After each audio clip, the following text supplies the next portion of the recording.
another lesson for Building Technology 1, Thermal and Moisture Protection. So this will be talking about uh,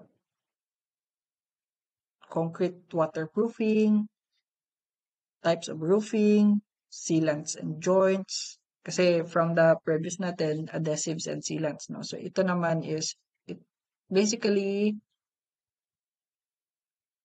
focuses on sealing water moisture content on walls, roof, and other surfaces that has been contact with water. Okay? So waterproofing of concrete is a mortar or concrete considered, okay, impermeable. No? So dapat hindi siya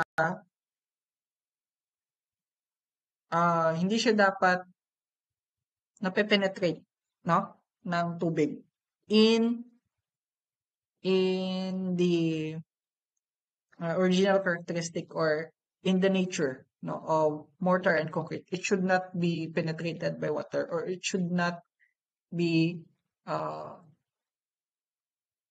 penetrated, no, by moisture. When it does not permit passage or flow of water through its pores or voids, no. So dapat hindi siya napapusukan ng tubig.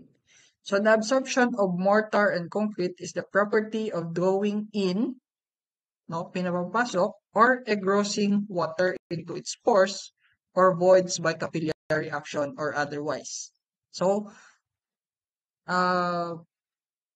we will try to avoid that, no, by using waterproofing in our concrete materials. If the pores or voids between particles are sufficiently large and connected from surface to surface of the wall, the concrete will be permeable to water. Okay? So pag malaki daw yung mga butas, and some of it are pwedeng manggaling sa cracks, pwedeng manggaling dun sa honeycomb, no, or sa kapak, or anything that has other factors that made the water fill in on those cracks. It should not be the outcome, no, of your concrete. If the pores or voids are very minute but connected with one another, theoretically they may act as capillary tubes, but the capillary force will tend to hold the water and prevent the passage of water. So may other scenarios then, no, when the pores or voids are correctly placed, no, at matatrap lang doon yung tubig. It should not be passed through, no, the concrete or wall. These are the various methods of waterproofing for concrete, and it may be classified into follow.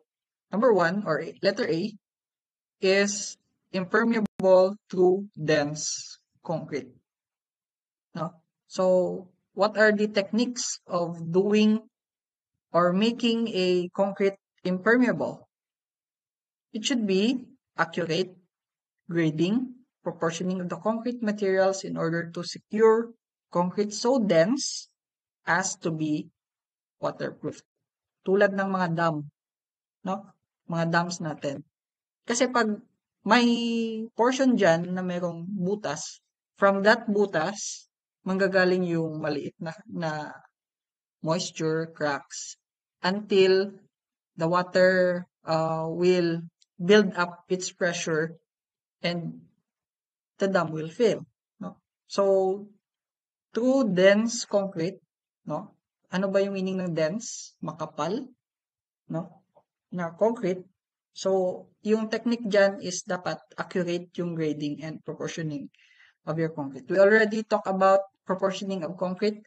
We have different types of classes for ratio and proportion of your water, aggregates, and cement. So, number one, technique. Number two is waterproofing, coatings, and washes. Okay? Ito naman, after your wall has been cured, applying waterproof coating or washes to the concrete after it has been placed or after the curing period. Application. No. 2, pwedeng bituminous or paint-like waterproofing. Letter C is integral waterproofing compounds. Mixing foreign substance with the concrete. Ito yung mga Sahara waterproofing natin. No? Admixture. So that is integral waterproofing. And the third type of waterproofing is membrane. No? Surrounding the concrete with layer of waterproofing materials. Ito yung mga sa roof deck natin. Usually, no, sa mga high-rise building, after the roof deck has been placed or tapos na yung roof deck natin, lalagyan natin ng waterproofing membrane. Ito yung mga nilalatag nating bituminous membranes or yung rubberized na membrane. At iniinit siya to seal all the cracks, no, on that roof deck bago siya patungan ulit ng finishes, no, ng tiles. So these are the main factors affecting the permeability. So number 1 is water cement ratio. Isa sa mga pinaka-importanteng bagay that we should see is the importance of the cement water ratio. Properties of cement, no? May mga may mga qualities, no, of cement that are substandard. Meron ding yung pag substandard, so basically it weakens easily when moisture has entered all the pores and holes, no, in your concrete aggregates, no. Pag hindi rin uniform yung aggregates, isa din yan, nakaka-affect din. Absorption and homogeneity of concrete. Curing period, pag masyado pang maaga, pag tinanggal mo yung, or hindi mo na siya na-cure ng maayos, or you don't do watering on your concrete. Usage of admixture, if present ba siya or hindi. And the age of concrete. So, isa din yan, no, sa mga factor natin. Alright. So, impermeability through dense concrete. Ito yung usage of using Portland cement as a mortar in concrete. Can be made practically as waterproof or impermeable without the use of any integral waterproofing materials. So, but in order for you to achieve that, you must have well-graded sands, no, containing considerable graded fine materials.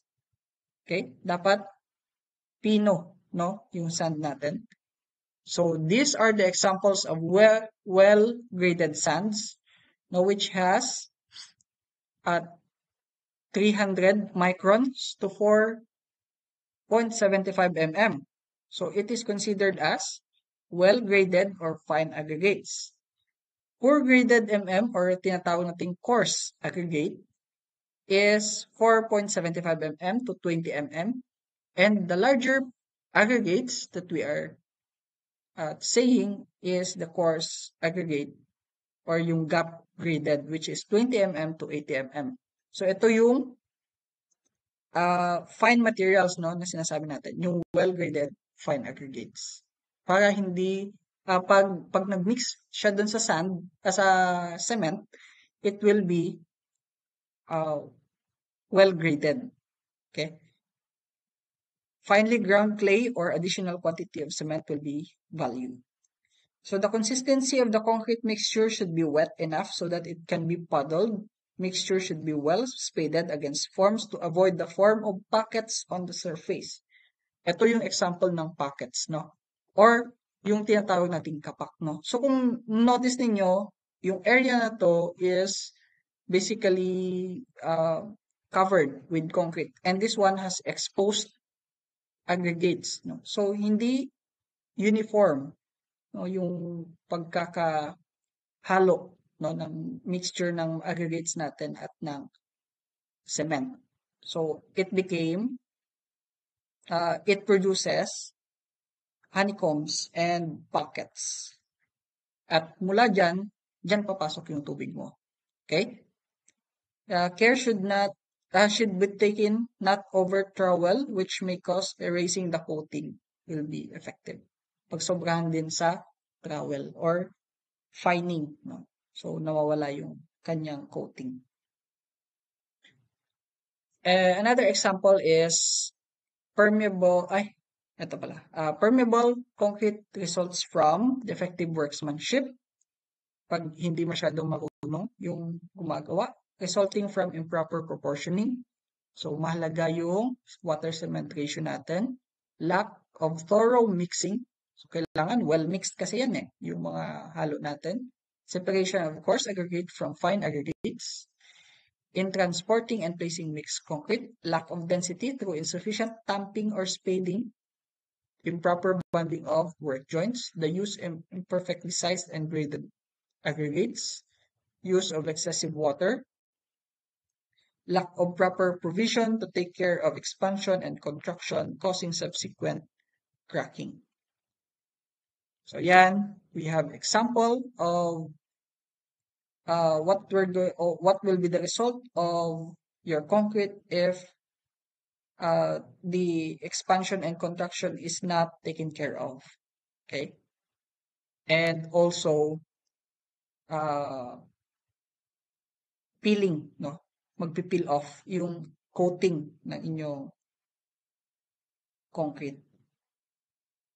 May tinatawag din tayong paint peel off, no? Ito naman cement peel off. So later on sa ating paints and paint products, meron tayong mga deeper lesson about that. Waterproofing by coating and washes. It is employed, no? Materials employed as surface coating may be classified as follows. Aluminum and soap mixtures applied in alternate mixture known as Sylvester process. So it basically penetrates the pores of the concrete, forming insoluble compounds due to chemical action between the aluminum and soap solutions, and these compounds prevent percolation. So this is the proportion of soap and water into aluminum at ounce of aluminum to 1 gallon of water. Should be applied with a soft, flat brush, one of its solution of the soap boiling hot and the aluminum solution to 60 to 70 degrees Fahrenheit. So that is waterproofing, coating, and washes.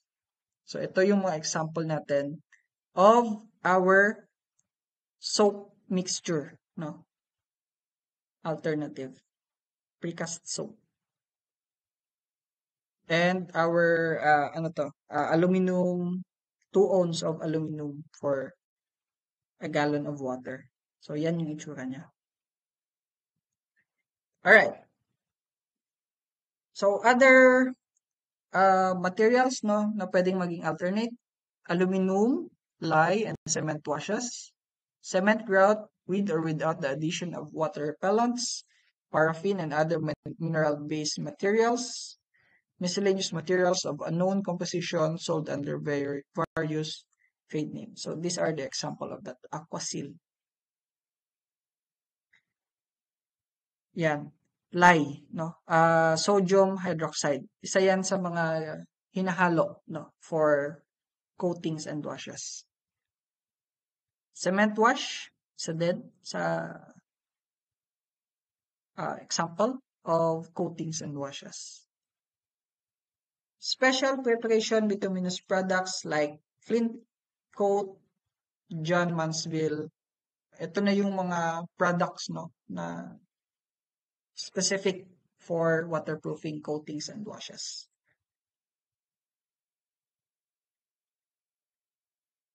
Yan.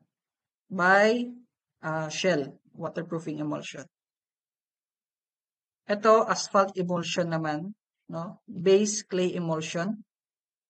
Applied by mineral colloid emulsifying agent which the water vehicle evaporates resilient and reinforced.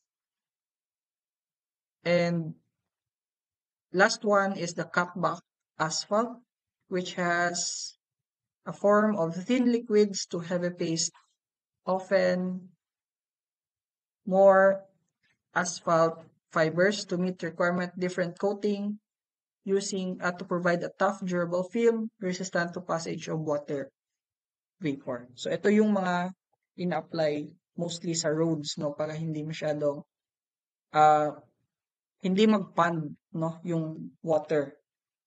And basically it creates a waterproofing para din sa protection, no, ng road surfaces natin. Okay? So that is cutback asphalt. Integral waterproofing compounds. Ito yung mga sinasabi natin na hinahalo natin sa ating mga concrete mixture. So ito are the specific materials that is being manufactured and sold under previous trade names. Ito na yung mga trade names niya, no? Which is, ito na yung sasabihin mo dun sa mga hardware stores, no? Available in powder or liquid form. Example, Sahara. Okay? Yan yung tsura niya. Sahara Cement Proofing Compound, Waterproofing Compound. Hinahalo natin yan, 1 sachet, okay? 1 sachet per 1 bag of cement admixture for concrete waterproofing compound. Pozzolit. Yan. Liquid form waterproofing compound. Aquella. Paste-like or liquid form also. Truscon. Silicon. Steel coating and waterproofing. Anti-hydro, no? Waterproofing compound in liquid form. So these are the example of integral waterproofing compound. But however, compensate for lean mixture for poor materials nor for poor workmanship in the fabrication of concrete. So kailangan tama din yung surface preparation, yung inyong building technique, no? Or yung processes, no, of mixing this material in order for your concrete to achieve a waterproof like characteristic. Membrane waterproofing, another type of waterproofing in concrete. So these are the layers of waterproofing materials for range of ordinary tar paper laid, no?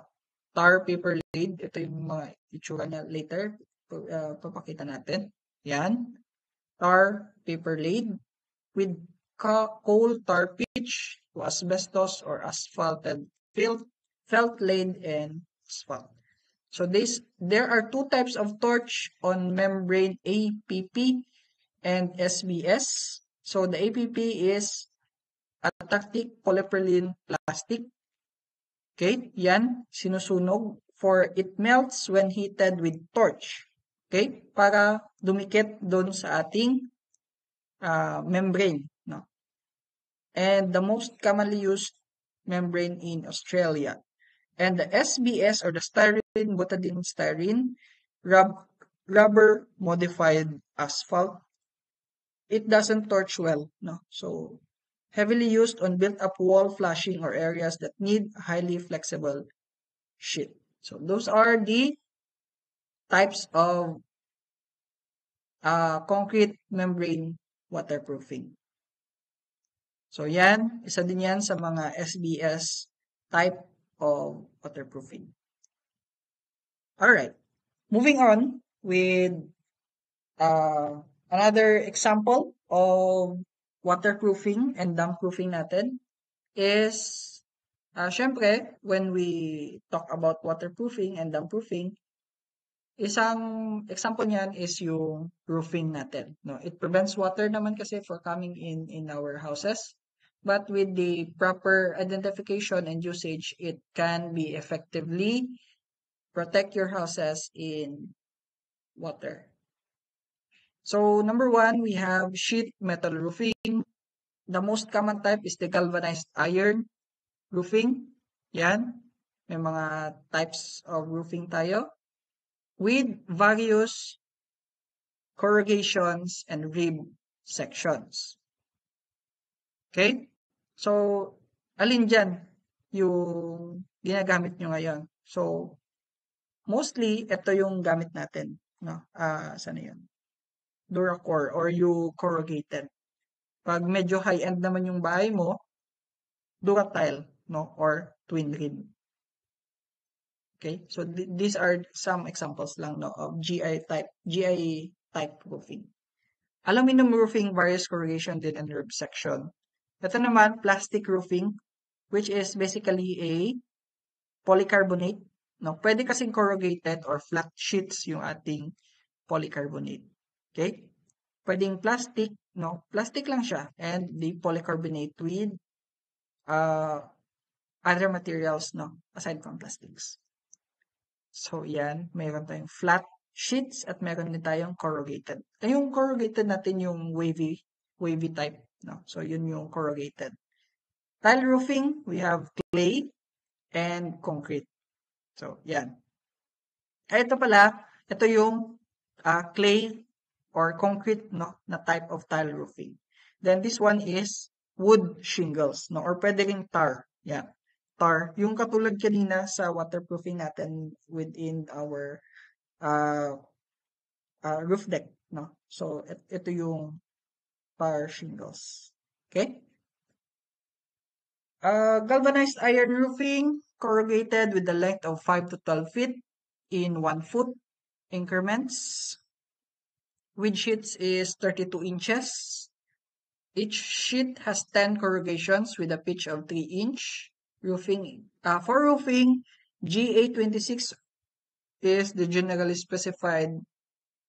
GA24 is preferred, no? So, typical, no? Or yung tinatawag nating gauge number or yung thickness, no? Thickness na ating GI roofing.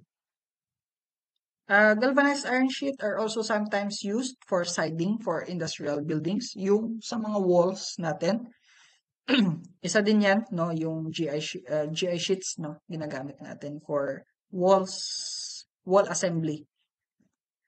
When used as siding, courses shall be lapped at least 6 inches. Yung overlap niya. 6 inches. At least 6 inches. So, ito yung measurement material. Measuring instrument, no? For you to determine what is the thickness of your galvanized iron. So, iniipit dyan yung GI roof mo kung saan kakasya doon yung thickness niyan is basically that is the thickness of your roofing. Okay? So, nakita ninyo 24 GA24 yung pinaka-preferred kasi yan yung pinaka-manipis na yan. Pinaka-manipis. Ito naman, application is on siding or yung wall assembly for the GI roofing. Pero basically, hindi natin yan ginagamit dito sa Pilipinas. Pero na lang kung hindi masyadong mainit yung area mo tulad ng Tagaytay, Baguio, no? And yung mga hindi masyadong mainit, no, na lugar. So, kasi pag ginamit mo yung GI roofing sa siding, it will create or trap, no, the heat inside. Aluminum roofing, these are corrugated aluminum, rigidized sheet fabric for special aluminum alloys, blah, blah, blah. So, ito yung sample nun, no, aluminum roofing. So, ganyan, may overlap, may sheeting sa baba. Ito yung sheeting niya. Ito yung aluminum roofing. Plastic, corrugated, or rib type roofing. These are types of roofing which is made of plastic. And this is the building technique, no, which you are using for polycarbonate roofing, no. Itong type na to is the corrugated one. Meron kasing flat niyan eh. At yung ginagamit nating screw is this type, no, with polycarbonate washer. Kasi masisira yung roofing mo, plastic roofing, pag metal yung ginamit. Yan. Ito, isa din to sa example ng polycarbonate, no, application. Ito naman, flat.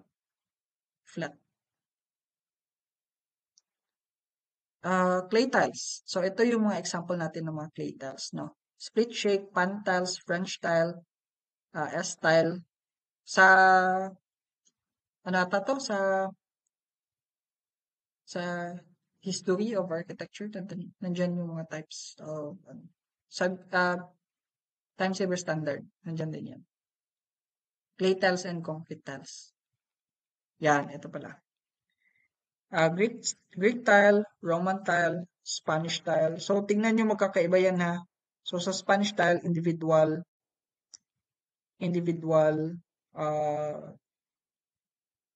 tile application. Sa mission tile is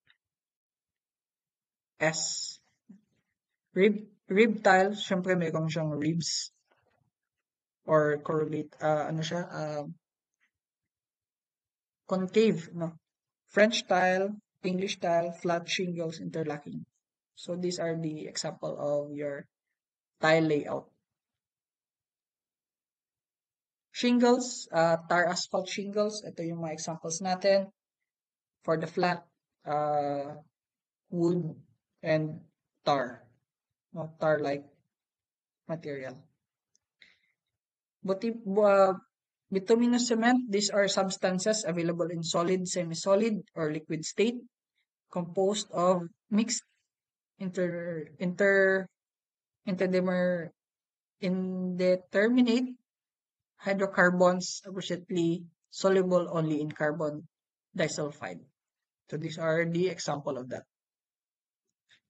Yeah, bituminous type of waterproofing. Then lastly, sealants, no, which we already have discussed earlier.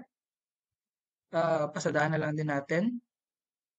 We have the wood seal, no, which basically seals the gaps of your wall and floor. This one is the silicone sealant for the gaps of your windows and doors. Then we have concrete rubberized silicone sealant, which is basically the one that has been using for your control joints, concrete joints, and other concrete applications. And the last one is yung ginamit nating fireproof, no, sealant, and pwede rin sa roofing gaps and